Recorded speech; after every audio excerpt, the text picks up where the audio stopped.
कि हम देख रहे हैं कि कांग्रेस तो बहुत ज़्यादा गारंटीज और सोशल वेलफेयर स्कीम्स को लेके आ रही है, वो उसी के बलबूते पे रिपीट करना चाह रही है।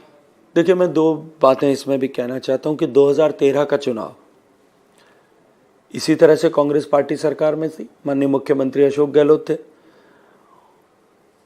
उन्होंने सुनियोजित रूप से अपने आप को देश में मुख्यमंत्री नंबर 1 घोषित करवाया। सारे media platforms, may be it is electronic media और द सोशल मीडिया, जितना कितना उस समय पेनिट्रेशन कांग्रेस का था, और प्रिंट मीडिया, इन तीनों पर बहुत शिद्दत के साथ प्रचारित करवाया गया। फिजिकल होर्डिंग पूरे स्टेट में हर गली मोहल्ले में लगाए गए। अनेक तरह की योजनाएं प्रारंभ की गई उस समय, फ्री बिजली की, फ्री चिकित्सा की योजना और फ्री टेस्ट की योजना और बिजली की योजना, अनेक तरह की योजनाएं घोषित की गई। लेकिन राजस्थान की जनता मानस बना चुकी थी। कांग्रेस 21 सीट पर सिमट करके रह गई थी।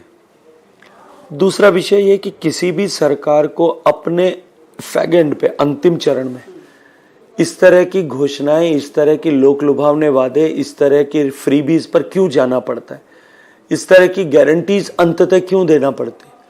वो इसलिए कि वो सरकार ये जानती है कि 4.5 साल तक वो डिलीवर करने में फेल हो गए। तब उनको आखिरी पड़ाव पर आकर के इस तरह की लोक लुभावन घोषणाएं करके अपनी खिसकती हुई जमीन को वापस बचाने के लिए प्रयास करना पड़ता, और ठीक वही अशोक गहलोत सरकार ने किया।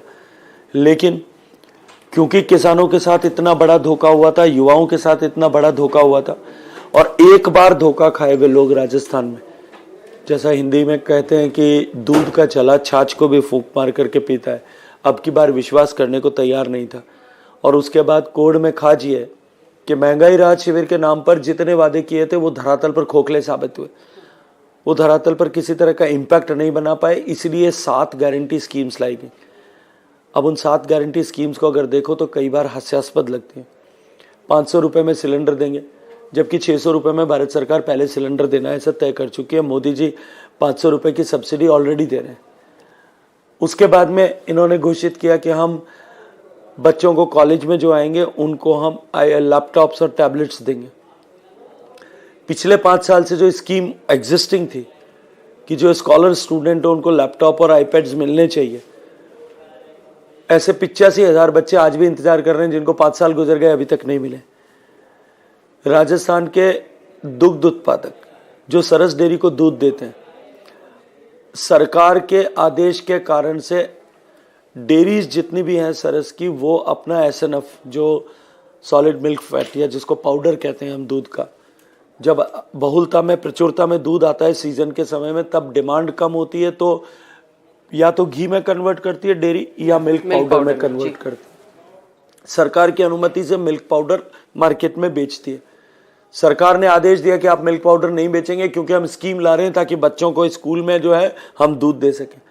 न तो वो स्कीम आई, न दूध खरीदा गया। आज राजस्थान की सारी डेयरी जो है, they are sitting on the heap of milk powder. और उसका नतीजा क्या है? दुग्ध उत्पादक को पिछले 4 महीने 5 महीने से पेमेंट नहीं हो रहा है। सरकार को ये चिंता नहीं है कि वो कहाँ से चारा ला रहा होगा, कहाँ से पशु आहार खरीद रहा होगा, कैसे उसका जीवन चल रहा होगा। और आपने घोषित कर दिया कि अब हम 2 रुपए किलो में गोबर खरीदेंगे। आप दूध का पैसा नहीं दे पा रहे हो, गोबर खरीदेंगे, ऐसा वादा कर रहे हो। सरकार ने वादा किया कि हम किसान को फ्री बिजली देंगे, जब जरूरत पड़ी तब बिजली नहीं दे पाए।